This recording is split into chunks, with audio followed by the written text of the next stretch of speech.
Hello, I'm Ron Sheldon. I'm the Technical Service Department Manager at Sound Off Signal. The following technical video is designed to give you programming and operational information. We hope you find this useful in the operation of our product. So let's get started. In front of me here is our Magnum. It's an EMG 2000 light bar. In front of me here, the inboards are 3 LED, the corners are 6 LED.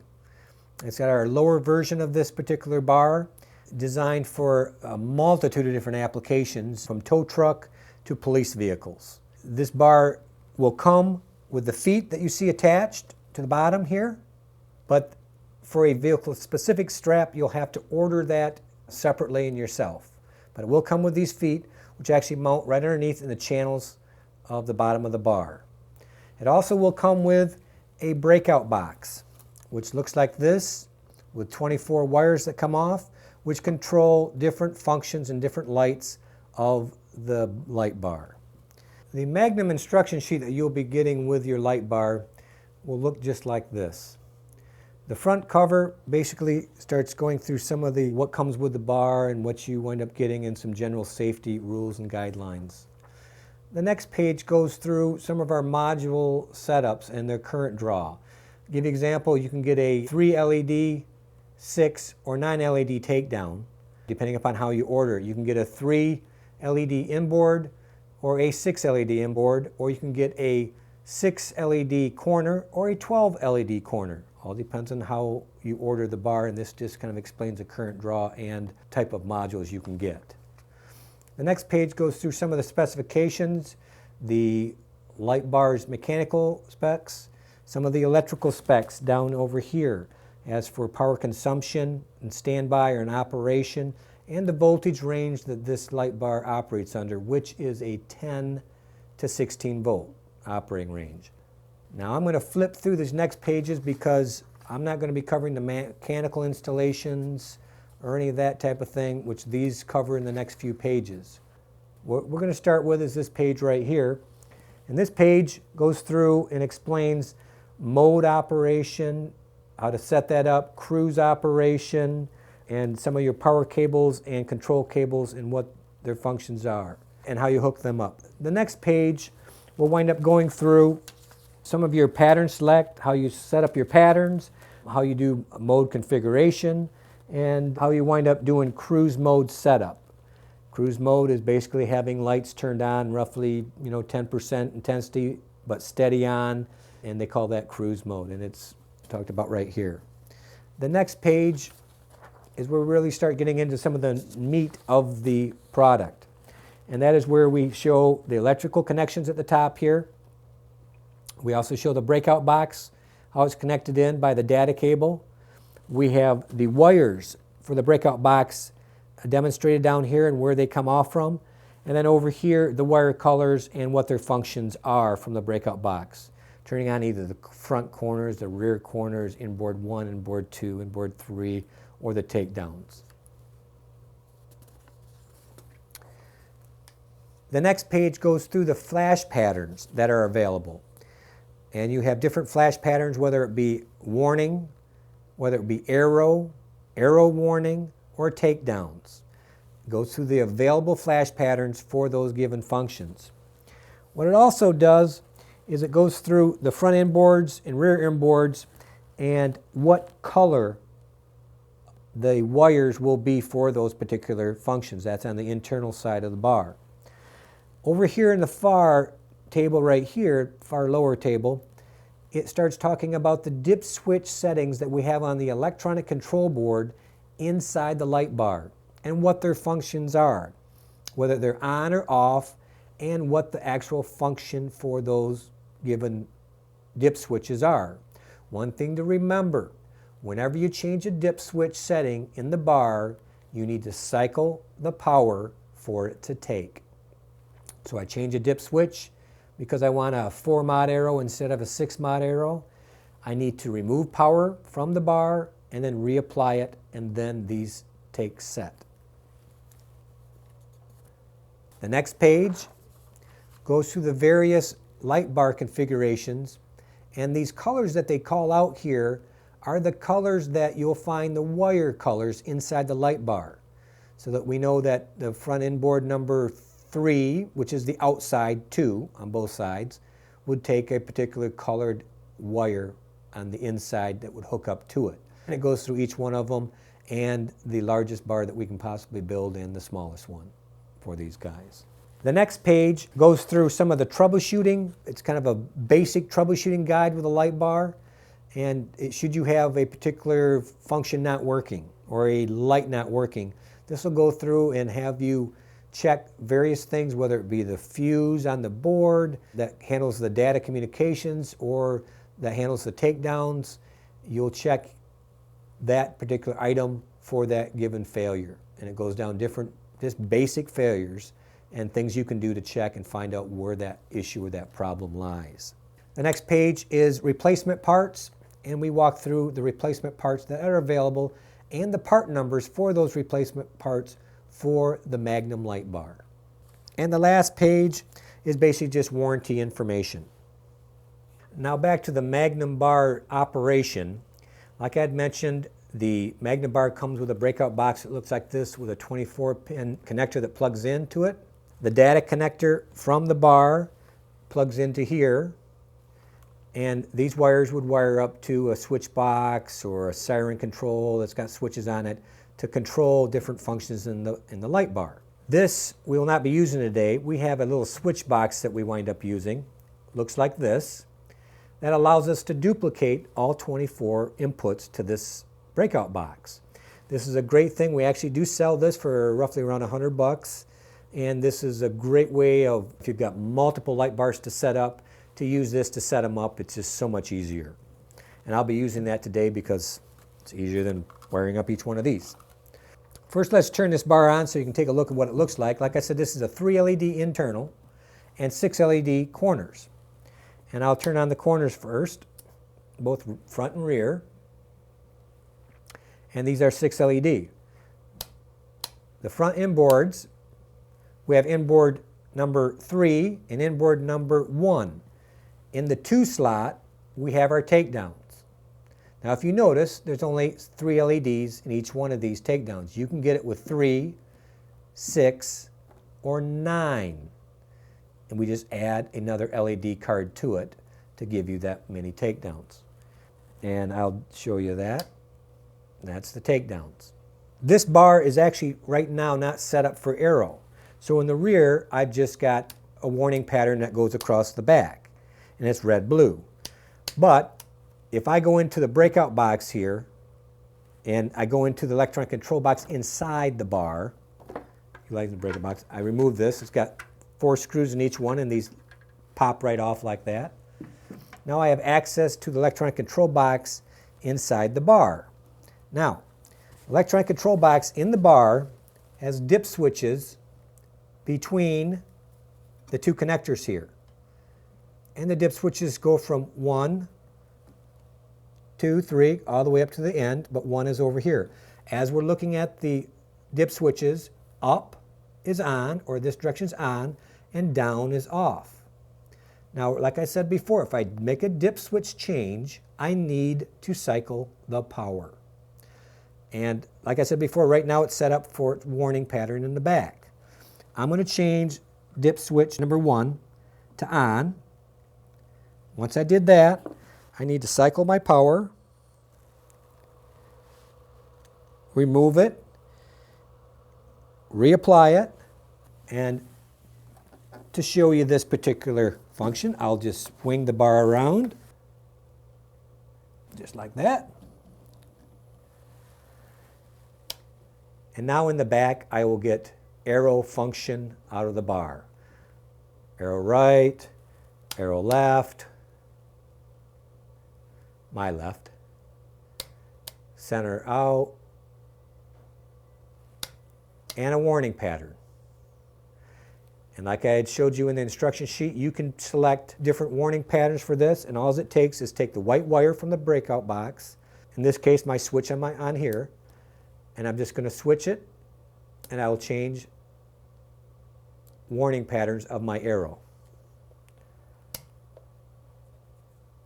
If I want to go back and do different patterns of arrow, the same thing.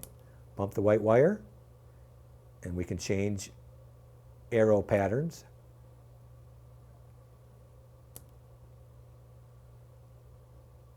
Some are a little crazier than others. And there we go. Some of the other functions of this bar, one is cruise lights. This is an example of cruise lights right here.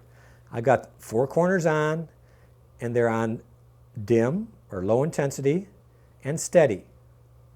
I'll turn those on warning and full intensity. They're like that. Turn cruise back on, and that's how they are. Now, to set cruise, I can set any light on this bar to be on cruise. All you need to do, turn on your front corners and the cruise function, and think of your pattern change wire or your white wire in your breakout box as a switch. I bump that switch, and I've turned them off now. I turn cruise off, I turn both of those two off, and I turn cruise back on, and I have nothing. I've just turned them off. Now let's say that I want the warning, okay? Just for the heck of it here, I'm going to turn all these guys on. My cruise. I turn cruise on, I bump my cruise wire, turn cruise off, turn my arrow off, and all of those are on cruise function. Okay, I turn them off by turning them back on. I bump my cruise and my pattern change. Next time I turn the cruise on, they are not on. I'm going to turn this bar around again here. We'll get back to the front of the bar.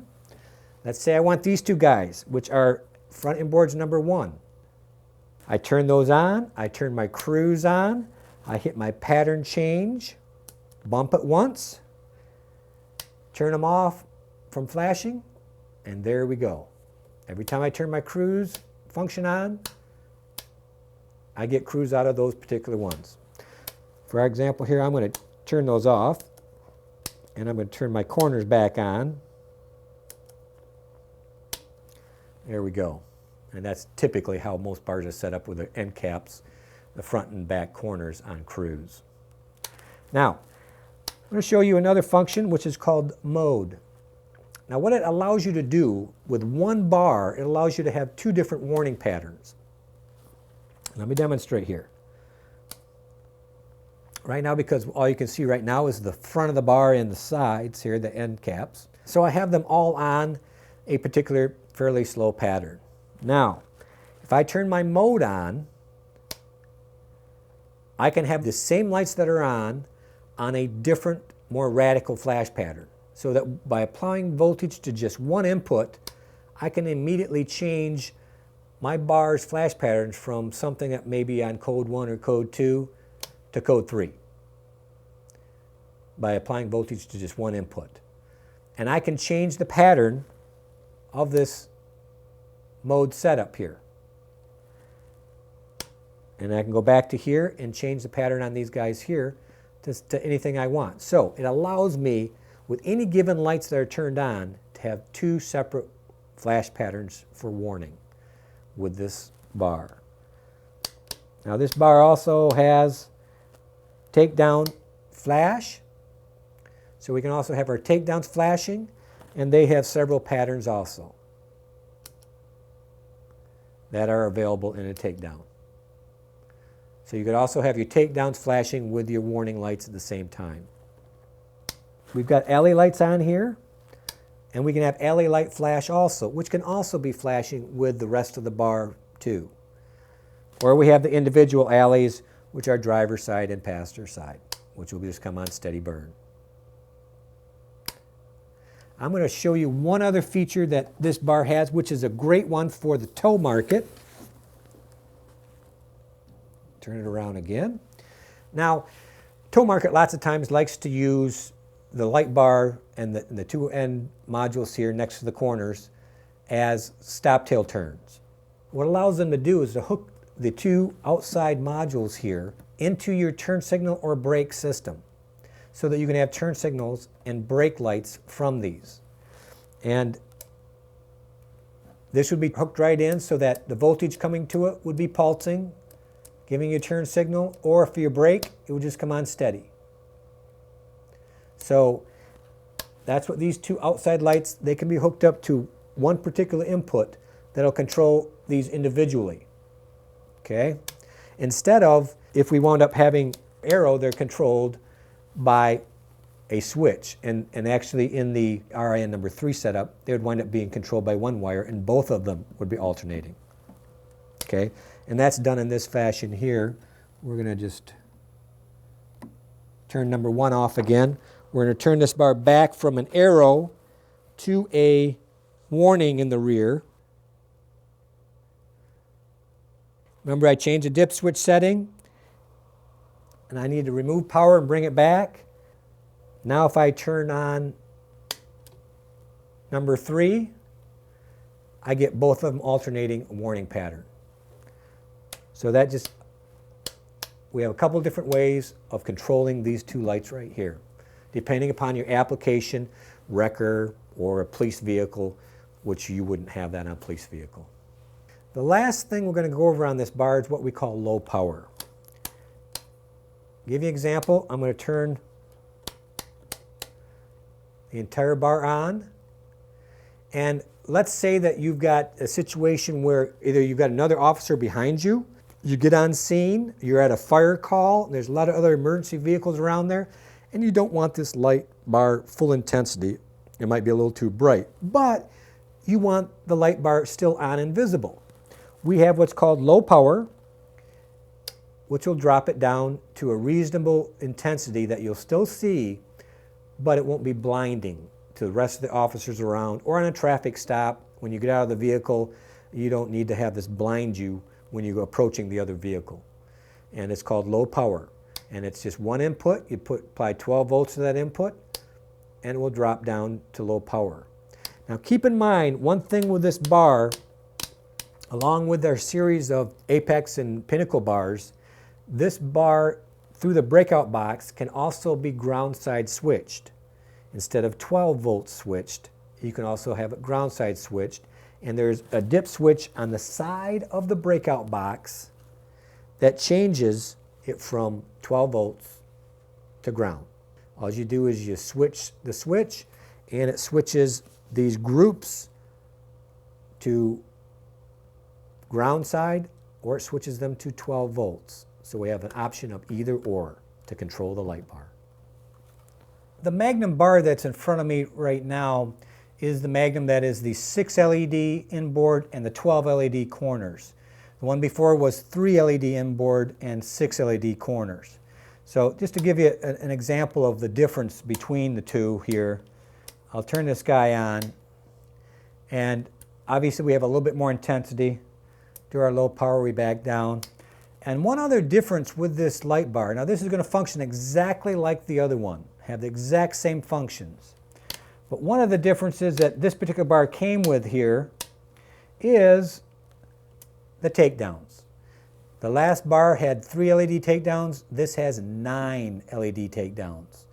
It has 3 of the separate LED modules in each one of these. And we can also have takedown flash, which it just gives you a little bit more intensity out there and a little more brightness out there. But other than the LED count in the inboards in the corners, there is no difference between this bar and the other bar. It just depends on your application and how bright you want it and what you want to use the bar for. This concludes the Magnum setup and operation of the light bar. Thank you for watching this technical video.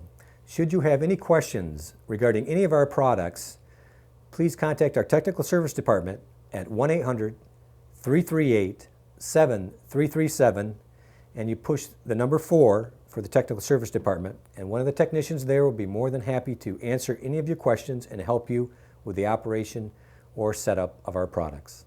Thank you very much.